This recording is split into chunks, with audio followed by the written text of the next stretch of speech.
ফাতেমা রাদিয়াল্লাহু তাআলা আনহা জগতের মধ্যে আসার পরে নিজের হাত দিয়ে নিজের মুখটাকে ঢেকে রেখেছিলেন, যে নিজের হাত দিয়ে পর্দা করেছিলেন। আজকে বাবারে আমাদের মধ্যে ওই রকম পর্দা আর নাই। আমাদের মা বোনেরা যুবক হয়েছে, আমাদের মা বোনেরা যুবতী হয়েছে, বড় হয়েছে, তবুও পর্দা রাখে না। আরে আমার বাবাজি ভাইরা, আমার মা ফাতেমা জোহরা রাদিয়াল্লাহু তাআলা আনহা ছোট থেকে বড় পর্দাশীল আপনার ছিলেন। এই জন্য আমার নবী মুস্তাফা সাল্লাল্লাহু তাআলা আলাইহি ওয়াসাল্লাম আমার ফাতেমাকে মা বলে আখ্যায়িত করেছিলেন। জোরে বলেন সুবহানাল্লাহ। ওই ফাতেমা জোহরা রাদিয়াল্লাহু তাআলা আনহা আস্তে আস্তে বাবা বড় হইতে লাগলেন। সবচাইতে বড় গুরুত্ব আমার ফাতেমা দিতেন আমার নবীজিকে। আমার নবীজি কখন আসবে, আমার নবীজি কখন খাইবে, আমার নবীজি কখন গোসল করবে, এই খেয়ালটা আমার ফাতেমা জোহরা রাদিয়াল্লাহু তাআলা আনহা বেশি বেশি করে করতে। একজন মা সন্তানের যেমন খেয়াল রাখতো, আমার ফাতেমা জোহরা রাদিয়াল্লাহু তাআলা আনহা আমার নবীজির সেই রকম ভাবে খেয়াল রাখতেন। জোরে বলেন সুবহানাল্লাহ। এ বাবারা, আজও পর্যন্ত আমার আপনারও কন্যা আছে, দেখবে এমনও কন্যা আছে যে কন্যারা বাপের অতি সেবা যত্ন করে না, করে না, দেখবেন সেবা যত্ন করে। আমার নবীজি ফাতেমার সেবা যত্ন দেখি আমার নবীজি বলেছিল, আমার মা আমিনা আমাকে যে স্নেহ মায়া মমতা ভালোবাসা দিয়েছিল ফাতেমারে, আজকে সেটা তোমার কাছে যেন পাওয়া যায়। বাবাজি ভাইরা, ফুল যেমন হবে খুশবু তেমন হবে, তাই না বাবা? ফুল যদি ভালো হয় খুশবু ভালো হবে, ফুল যদি আপনার খারাপ হয় খুশবু বাবা খারাপ হবে। এই জন্য বাবা ভালো ফুলের প্রতি চাহিদা আমার প্রত্যেকেরই আছে, আর খারাপ ফুল যদি রাস্তার ধারে ফিরতেও পাওয়া যায় ওই ফুলের প্রতি চাহিদা কারো থাকে না। এই জন্য বলছে যে ফুল যোগ যুগান্তরে খুশবু ছড়ায়। জোরে বলেন সুবহানাল্লাহ। ফুল যোগ যুগান্তরে খুশবু ছড়ায়। এঁকেছি সে ফুল মোহরা, এঁকেছি সে ফুল মোহরা মনেরই কাবা, যে ফুল যোগ যুগান্তরে খুশবু ছড়ায়। হাবিবে খোদা তিনি নবী কামলিওয়ালা, তার ওই ছোঁয়াতে আজ দুনিয়া উজালা, তারি বিরহে দু চোখ, তারি বিরহে দু চোখ অসুরু ঝরা, যে ফুল যোগ যুগান্তরে খুশবু ছড়ায়। এঁকেছি সে ফুল মোহরা, এঁকেছি সে ফুল মোহরা মনেরই কাবা, যে ফুল যোগ যুগান্তরে খুশবু ছড়ায়। যার নাত পেশ করে খুদ খোদা তাআলা, কবি আর কবি গাতে শত সুরের মালা, তার প্রেমে পাগল আমি, তার প্রেমে পাগল আমি, কেঁদে যে বেড়াই, যে ফুল যোগ যুগান্তরে খুশবু ছড়ায়, যে ফুল যোগ যুগান্তরে খুশবু ছড়ায়। এঁকেছি সে ফুল মোহরা, এঁকেছি সে ফুল মোহরা মনেরই কাবা, যে ফুল যোগ যোগান্তরে খুশবু ছড়ায় আল্লাহুম্মা সাল্লাল্লাহু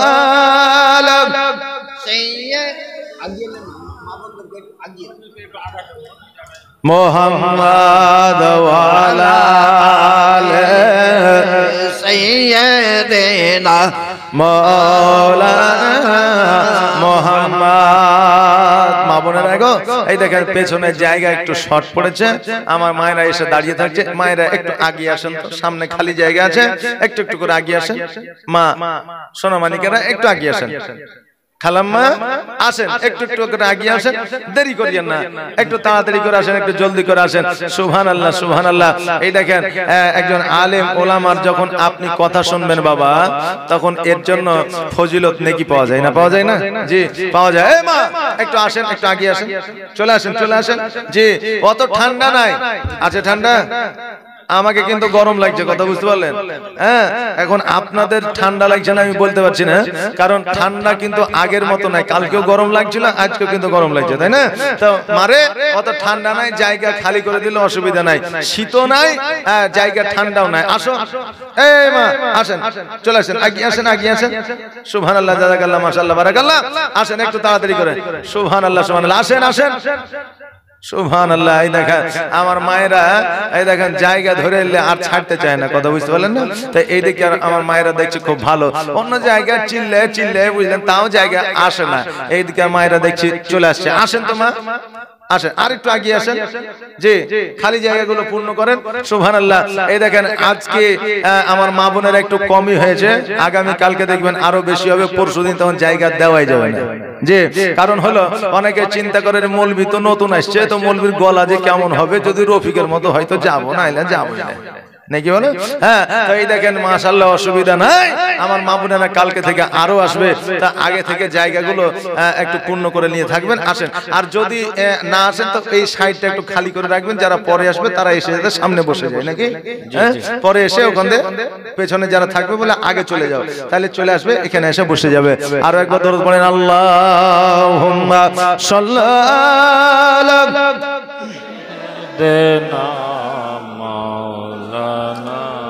মুহাম্মাদ ওয়া আলা আলি সাইয়্যিদিনা মাওলানা মুহাম্মাদ। ও বাবা রে ভাইরা,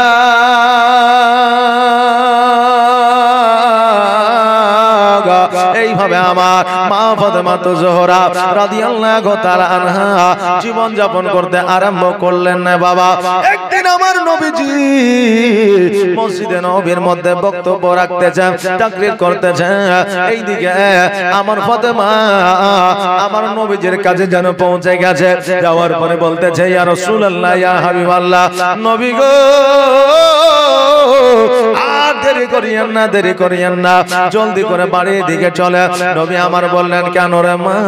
বলে, আব্বা গো আমার বাড়িতে আমার মা খাদিজাতুল কুবরা রাদিয়াল্লাহু তাআলা আনহা অজ্ঞান হয়ে জমিনের মধ্যে পড়েছে। আব্বা গো মা যেন কথা বলে না, মাকে ডাক দিলে মা যেন সাড়া দেয় না। আমার দয়ার নবী মায়ের নবী সাল্লাল্লাহু তাআলা আলাইহি ওয়াসাল্লাম চড়তে চড়তে যেন বাড়িতে আসলে, বাড়িতে আসার পরে আমার মা খাদিজাতুল কুবরা রাদিয়াল্লাহু তাআলা আনহার যেন মাথা মুবারকটা আমার নবীজির জাং মুবারকের উপরে নিলেন, যেন বাবা একটু পানি নিলেন, পানিটা আমার খাদিজার মুখমণ্ডলের উপরে ছিটাইলেন। আমার খাদিজা চোখটা খুলিয়া আমার নবীজির দিকে তাকাইয়া দুই চোখের পানি ছেড়ে দিয়ে বলতেছে, ইয়া রাসূলুল্লাহ, ইয়া হাবিবাল্লাহ, নবী গো আমি অজ্ঞান হয়ে জমিনের মধ্যে পড়েছিলাম। আমার নবীজি বলতেছে, খাদিজা আজকে তোমার শরীরে রোগ নাই, জ্বালা নাই, জ্বর নাই, বালা নাই, মুসিবত নাই, আজকে তোমার শরীরে কিছুই না, তবুও কেন অজ্ঞান হয়ে জমিনের মধ্যে পড়ে যাও? বলো বলো কারণটা কি? আমার নবীজি সব কারণে জানে, কিন্তু ইতিহাসের পাতায় উঠিয়ে দেওয়ার জন্য আমার নবীজি খাদিজাকে জিজ্ঞাসা করে। খাদিজা বলে, ইয়া রাসূলুল্লাহ, ইয়া হাবিবাল্লাহ, নবী গো আজকে আমার শরীরে জ্বর নাই, জ্বালা নাই, রোগ নাই, বালা নাই, মুসিবত নাই, এটা আমি খাদিজা আমি নিজেও জানি। কিন্তু নবী গো আপনি যেই দিন থেকে আমাকে পুলসিরাতের কথা বলেছেন, যেই দিন থেকে আপনি আমাকে কবরে আযাব সম্পর্কে বলেছেন, যেই দিন থেকে জাহান্নামের কথা বলেছেন, যেই দিন থেকে মিজানের কথা বলেছেন, নবী গো খোদার কসম করে বলি সেই দিন থেকে কবরকে যদি স্মরণে আসে আমি খাদিজা অটোমেটিক যেন অজ্ঞান হইয়া জমিনের মধ্যে পড়িয়া যায়। কবরকে দেখে বড় ভয় পায় বাবাজি ভাইরা।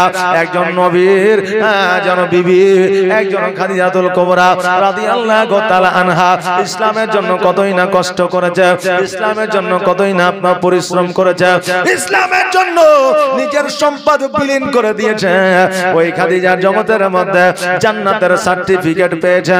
জান্নাতের সার্টিফিকেট পাওয়ার পরেও কবরকে যদি ভয় করিয়া অজ্ঞান হয়ে জমিনের মধ্যে পড়ে যায়, আমরা নবীর সামান্য উম্মতি আমাদের জন্য কি করা উচিত? আমরা তো কবরকে ভয় পাই না বাবা, মরবো এই কথাটাই আমাদের অনেকের স্মরণে আছে কিনা সন্দেহ নেই। কি বলেন? আমরা যে মারা যাব এই কথাটাই অনেকের স্মরণে নাই। আরে বাবা কবরের আযাব বড় ভয়াবহ আযাব, যেই কবরের আযাব আপনি সহ্য করতে পারবেন না। ডান দিকের মাটি বাম দিকের মাটি যখন আপনাকে চাপ দেবে আপনার হাড় হাড্ডি গোলা আটার মতো পেশাই হয়ে যাবে, আপনি সহ্য করতে পারবেন না। ওই কবরকে ভয় করে আমার নবী বলেছেন মরণকে যদি প্রতিনিয়ত যদি 70 বার করে স্মরণ করে আমার আল্লাহ ওই বান্দাকে কাল কিয়ামতের দিনে শহীদের দরওয়াজা দান করবে। জোরে বলে সুবহানাল্লাহ। খাদিজা বলে ইয়া রাসূলুল্লাহ ইয়া হাবিবাল্লাহ, নবী গো আজকে কবরকে স্মরণ করিয়া আমি অটোমেটিক অজ্ঞান হয়ে যায়। নবী আমার বললে খাদিজা আজকে আমি নবী তোমাকে জান্নাতের সার্টিফিকেট দিয়েছি, তোমার ভয় নাই রে, তোমার চিন্তার কোনো কারণ নাই। কারণ জগতের মধ্যে যত বড় রোগ থাক না কেন সবার চাইতে বড় রোগ হলো মানসিক চিন্তা। এই মানসিক চিন্তার চাইতে বড় বাবা রোগ জগতের মধ্যে আর উৎপন্ন হয় না। আপনার প্রত্যেকটা রোগের ওষুধ আছে রে বাবা, কিন্তু চিন্তার কোনো আপনার ওষুধ নাই, টেনশনের কোনো ওষুধ নাই।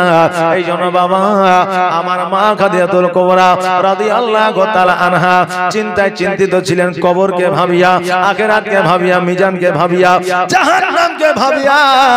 ওই খাদিজা বলে ইয়া রাসূলুল্লাহ ইয়া হাবিবাল্লাহ, নবী গো আপনি আমাকে জান্নাতের সার্টিফিকেট দিয়েছেন ঠিকই, কবর সম্পর্কে আমাকে বলেছেন ঠিকই, কিন্তু নবী গো আপনি যখন আমাকে বিবাহ করেছিলেন আমাকে 3টা শর্ত দিয়েছিলেন, আমি 3টা শর্ত মানিয়া লয়েছিলাম। ওগো নবীজি আমি জগতের মধ্যে হয়তো আর বেশি দিন থাকবো না। ওগো নবীজি আমাকে দয়া করিয়া আমার 3টা ওসিয়ত আপনি পূরণ করবে। নবী আমার বলে খাদিজা আজকে 3টা ওসিয়ত কেন? আজকে তুমি যেটা চাইবে আমি নবী দেব, কারণ ইসলামের জন্য সম্পদ দিয়েছ, সময় দিয়েছ, শ্রম দিয়েছ। খাদিজা আজকে তুমি যেটা চাইবে আমি নবী সেটা দেব। আজকে আমার খাদিজা কি চাইছেন দেখেন। আর আমাদের বিবিরা যদি সুযোগ পাইতো স্বামী যেটা চাইবে সেটাই দিবে, তাইলে আগে বলতো চলো সোনার বাংলায় যায় আগে 2 ভরি একটা সোনার কানের দিও আর 3 ভরি একটা মালা দিও, আর এই সোনাগুলো যখন আমি মারা যাব আমার বেটিকে দিও নইলে বেটাকে দিও, জমি জায়গাগুলো সব চাইতে বেশি আমার অমুক বেটাকে দিও। আমাদের মায়েরা আমাদের বিবিরা যদি চাইতো এই রকম কিছু চাইতো, কিন্তু কবরের জন্য বাবা কিছু চাইতো না। কিন্তু আমার খাদিজা জগতের অন্যান্য নারীদের মতো নারী ছিল না। খাদিজা বলে ওগো আমার প্রাণের স্বামী আজকে আমি যখন ইন্তেকাল করব আমার 3টা ওসিয়ত পূরণ করবে। স্বামী গো আজকে 3টা ওসিয়তের আমার দরকার, 3000 ওসিয়তের দরকার না।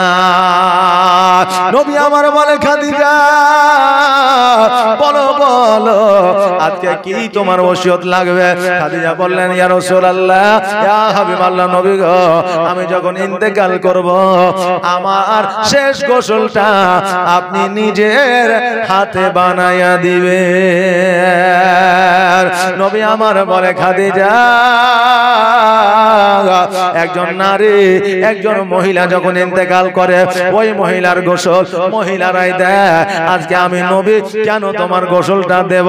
খাদিজা বলে ইয়া রাসূলুল্লাহ ইয়া হাবিবাল্লাহ নবী গো, আজকে এই আরবের মধ্যে আজকে মহিলারা আমাকে দেখা তো দূরের কথা,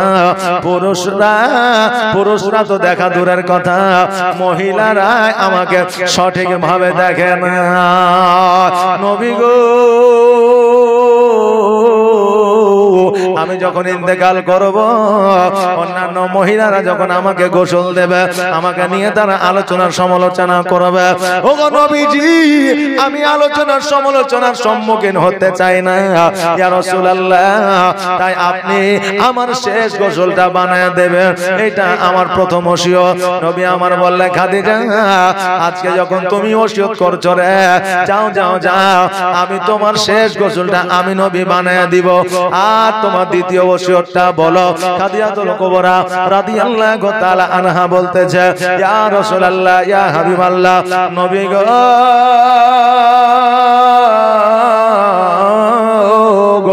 আজকে আমি যখন ইন্তেকাল করব আমার দ্বিতীয় ওসিয়তটা হলো যে আজকে জগতের কোন কাপড় নিয়ে এসে আমাকে কাফন বানায় দিবেন না, জগতের কোন কাফন আমাকে দেবেন না। আজকে আপনার পুরনো জুব্বা মোবারক দিয়া আমার জন্য কাফন বানায়া দিবেন। নবী আমার বলে খাদিজা, ও খাদিজা শোনো রে, আজকে তোমাকে আমি নতুন একটা কাপড় দিব। আমি ভেবেছিলাম জীবনে তোমাকে আমি ভালো একটা কাপড় দিতে পারি না, শেষ সময় একটা নতুন কাফন দেব। আজকে তুমি আমার পুরনো জুব্বা কেন চাও? খাদিজা বলতে যাই ইয়া রাসূলুল্লাহ ইয়া হাবিবাল্লাহ নবী গো, তাহিয়া কালবি নামক একজন আল্লাহর বান্দা ছিল, একটা নয় দুইটা নয় তিনটা নয় চারটা নয় 99টা 101টা কন্যাকে হত্যা করেছিল। ওই আপনার কাছে দাইয়া কালবি এসেছিল, তার গায়ে আপনি চাদরটা জড়ায়া দিয়েছিলেন। আলী বলেছিল ইয়া রাসূলুল্লাহ আমার চাদরটা এই পাপিষ্ঠকে দিতে পারতেন, আপনার চাদরটা কেন দিয়েছেন? আমার আবু বকর বলেছিল আমার চাদরটা দিতে পারতেন, আপনার চাদরটা কেন দিয়েছেন? নবী গো, আপনি বলেছিলেন আবু বকর তোমার চাদরটা দিলে দাইয়া কালবির গুনাহ মাফ হইতো না। আজকে আলী তোমার চাদরটা দিলে দাইয়া কালবির গুনাহ মাফ হইতো না। আজকে আমি নবী আমার চাদরটা যখন দাহিয়া কালবির গায়ে জড়ায়া দিয়েছি, জাহান্নামের আগুন ওই দাহিয়া কালবির জন্য হারাম হয়ে গেছে। নবী গো, আজকে আপনার চাদরের যদি এত পাওয়ার হতে পারে, আজকে আপনার জুব্বার পাওয়ার কত হবে? ওগো নবীজি, আজকে যদি আপনার জুব্বা দিয়া আমার জন্য কাফন বানায় দেয়, কবরের ক্ষমতা হবে না। ডান দিকের মাটি বাম দিকের মাটি আমাকে তারা চাপ দেবে। আমার খাদিজাতুল কুবরা রাদিয়াল্লাহু তাআলা আনহা বললেন ইয়া রাসূলুল্লাহ ইয়া হাবিবাল্লাহ নবী গো, আমার নতুন কাপড়ের দরকার নাই, নতুন কাফনের দরকার নাই, আপনার ছেঁড়া জুব্বা মুবারক দিয়া আমার জন্য কাফন বানায়া দিবে। নবী আমার বলে খাদিজা, ও খাদিজা যাও যাও যাও, আমি তোমার দ্বিতীয় ওসিয়ত মেনে নিলাম, তোমার তৃতীয় ওসিয়তটা বলো। আমার খাদিজাতুল কুবরা রাদিয়াল্লাহু তাআলা আনহা বললেন ও আমার প্রাণের স্বামী, আমার তৃতীয় ওসিয়তটা হইল আমাকে জগতের মানুষ যেন কবরে না নামায়। নবী গো, আপনি আমাকে কবরে নামাইবেন। খাদিজা যখন এই কথা বললে আমার নবীজি বললেন খাদিজা, আজকে আমি কেন তোমাকে কবরে নামাইব? ও খাদিজা বলো বলো। আমার খাদিজাতুল কুবরা রাদিয়াল্লাহু তাআলা আনহা বললেন ইয়া রাসূলুল্লাহ ইয়া হাবিবাল্লাহ নবী গো, আপনি যখন আমাকে কবরে নামাইবেন, আপনার কদম মোবারক যখন আমার কবরে পড়িবে, ওই কবরে মুনকার নাকির আসবে না। জোরে বলুন সুবহানাল্লাহ। বাবা আমার নবীর এত পাওয়া, আমার নবীর এত ক্ষমতা, আজকে যারা বাতিল ফেরকার মানুষ তারা এটা বুঝলো না।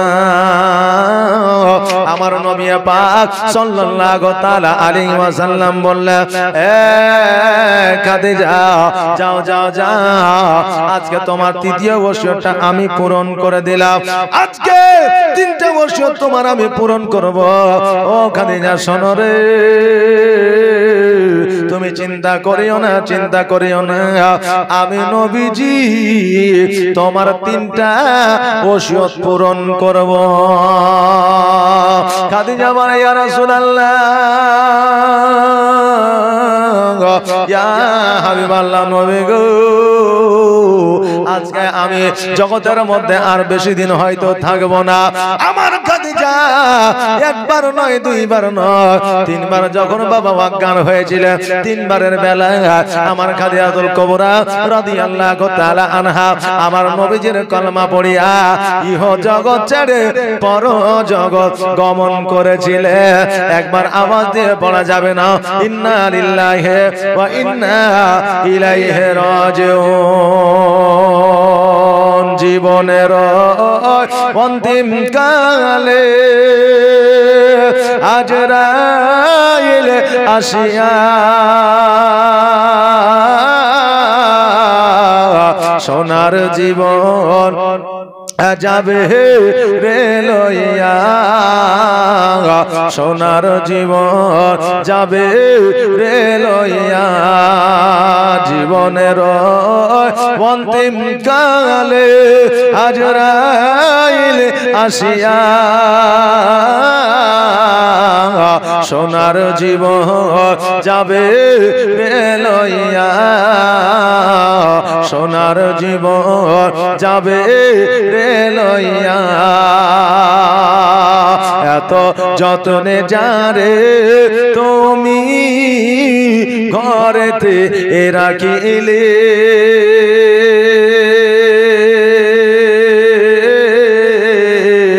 যাহার লাগে এ দুঃখ কষ্ট কতই না সহিলে, এত যতনে যারে তুমি ঘরেতে রাখিলে, যাহার লাগে এ দুঃখ কষ্ট কতই না সহিলে। আরে আজ তোমারে ফাঁকি দিয়া, আজ তোমারে ফাঁকি দিয়া গেল রে ওরিয়া, সোনার জীবন যাবে রে লইয়া। জীবনের অন্তিম কালে আজরাইল আসিয়া সোনার জীবন যাবে রে লইয়া, সোনার জীবন যাবে রে লইয়া। কবর তোমার এ মাটির ঘর, মাটির আমি জানি, চতুর্দিকে মাটি তোমার বাঁশেরি ছাউনি।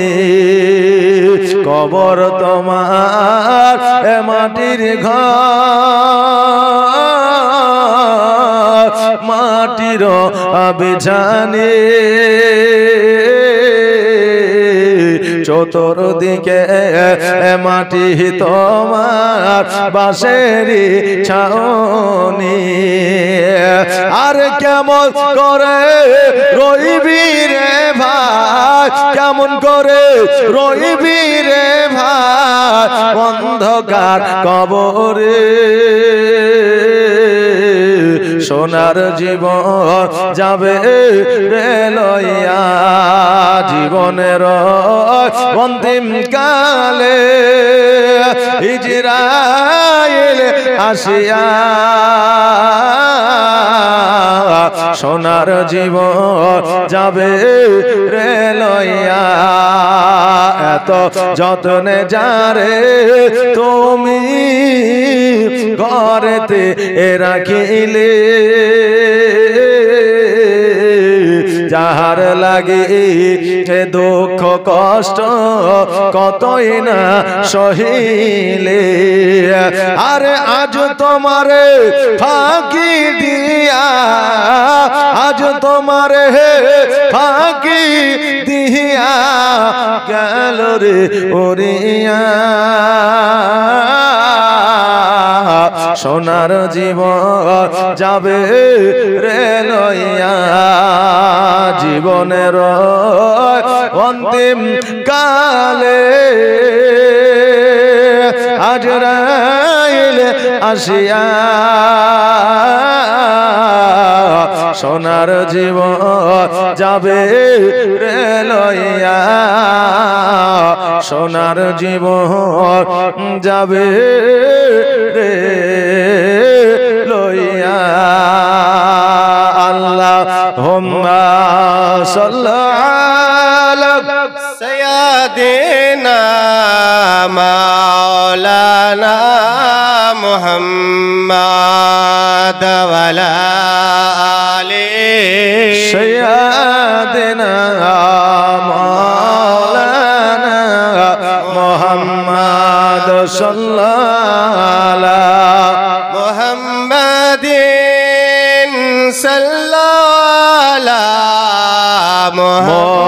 মুহাম্মাদ হরদম জবান সে নিকালো পাক নামে মুহাম্মাদ হরদম জবান সে নিকালো শফিয়ানা মুহাম্মাদ ও বিরাদার আমার মা খাদিজা রাদিয়াল্লাহু তাআলা আনহা যখন বাবা ইহ জগৎ ছেড়ে পর জগৎ গমন করেছিলেন তখন আমার মা ফাতেমা রাদিয়াল্লাহু তাআলা আনহার বয়স ছিল 12 থেকে বাবা 13 বছর আজকে আমার মা ফাতেমা রাদিয়াল্লাহু তাআলা আনহা বছর নয় কান্না আজকে আমি ফাতেমা বড় এতিম হয়ে গেলাম আমার নবী সাল্লাল্লাহু তাআলা আলাইহি ওয়াসাল্লাম আমার ফাতেমাকে বলতেছে ফাতেমা আজকে তুমি কান্না করিও না রে মা কারণ আমি নবী যতদিন পর্যন্ত হায়াতে আছি যতদিন পর্যন্ত আমার জান আছে প্রাণ আছে আমি অতদিন পর্যন্ত তোমার কোনো অসুবিধা হতে দিব না ও ফাতেমা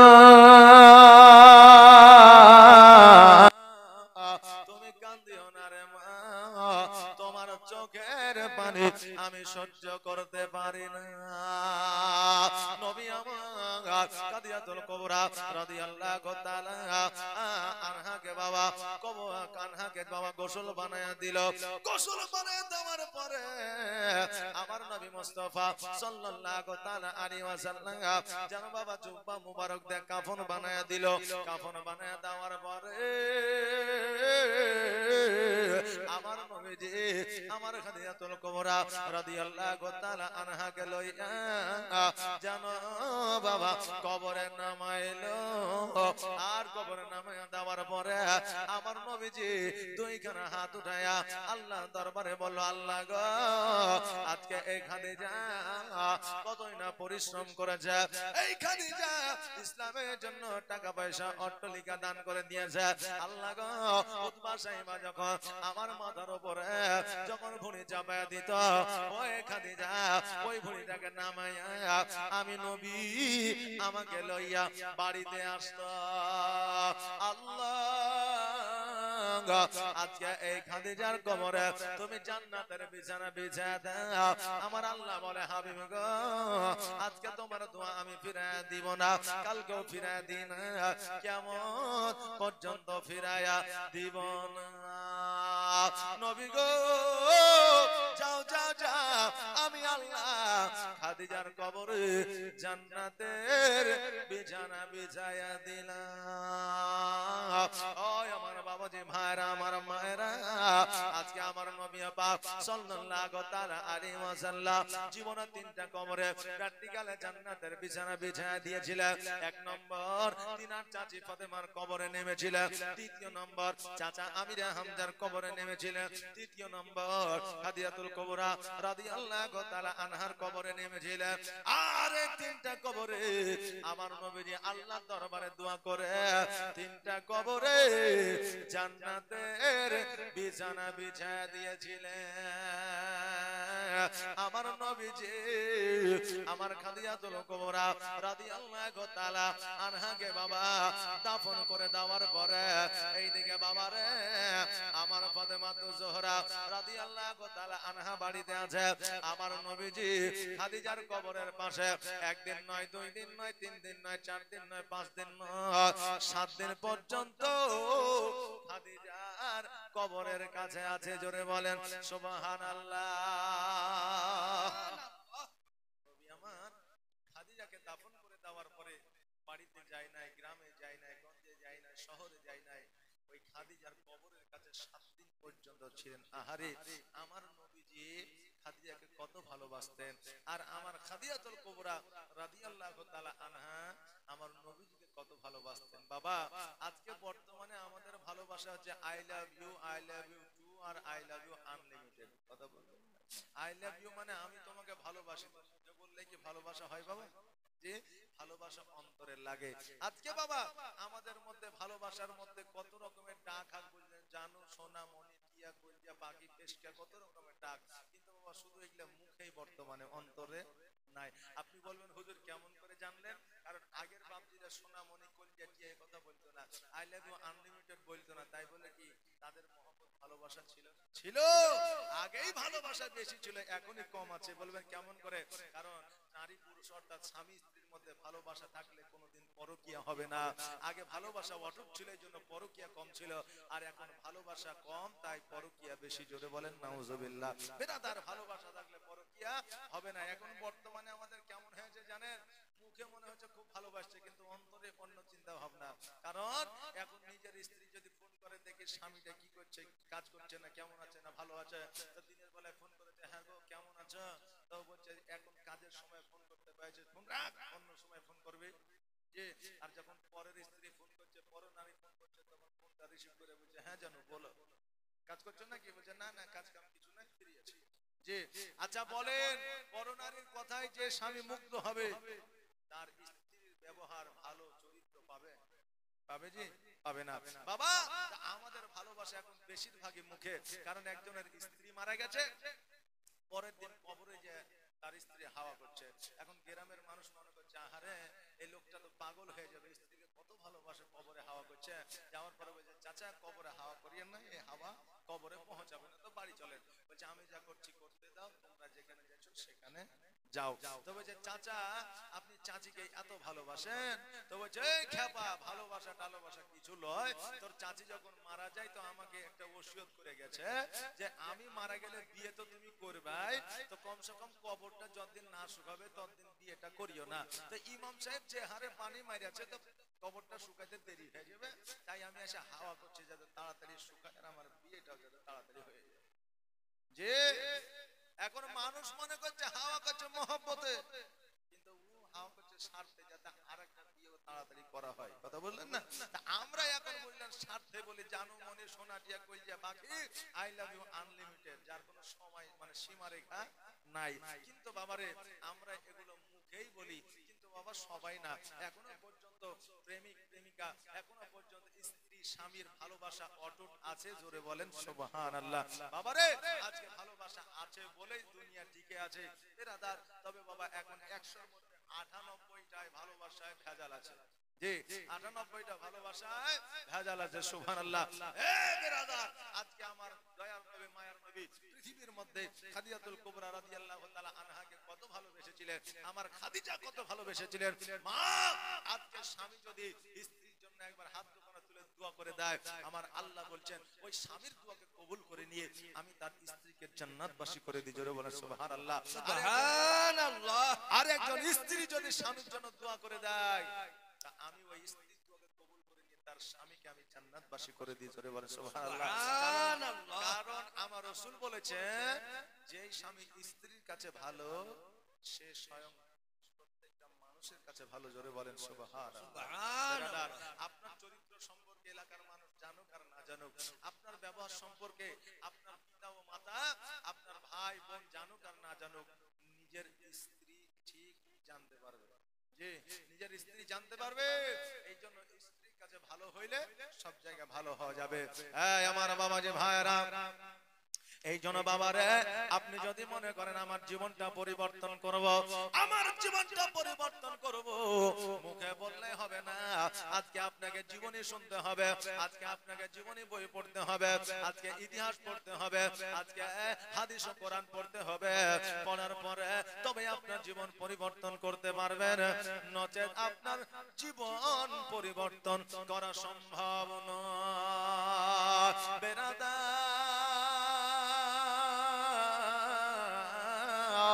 আমার নবী মুস্তাফা সাল্লাল্লাহু তাআলা আলাইহি ওয়াসাল্লাম যখন বাবা খাদিজাতুল কুবরা রাদিয়াল্লাহু তাআলা আনহা যখন কবরের কাছে 7 দিন রয়ে গেছে, আমার আল্লাহ ডাক দিয়ে বলে, হাবিব গো, আজকে যদি আপনি আর কিছুক্ষণ খাদিজার কবরের কাছে থাকেন, আমি আল্লাহ কিয়ামত এনে দিব, আর জগৎ আগে আগাবো না।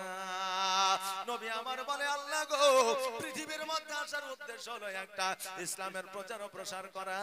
আল্লাহ গো, আমি খাদিজার কবরের কাছে আর থাকবো না, আমি ইসলামের প্রচার ও প্রসারের জন্য আমি পুনরায় তৈরি হয়ে যাব।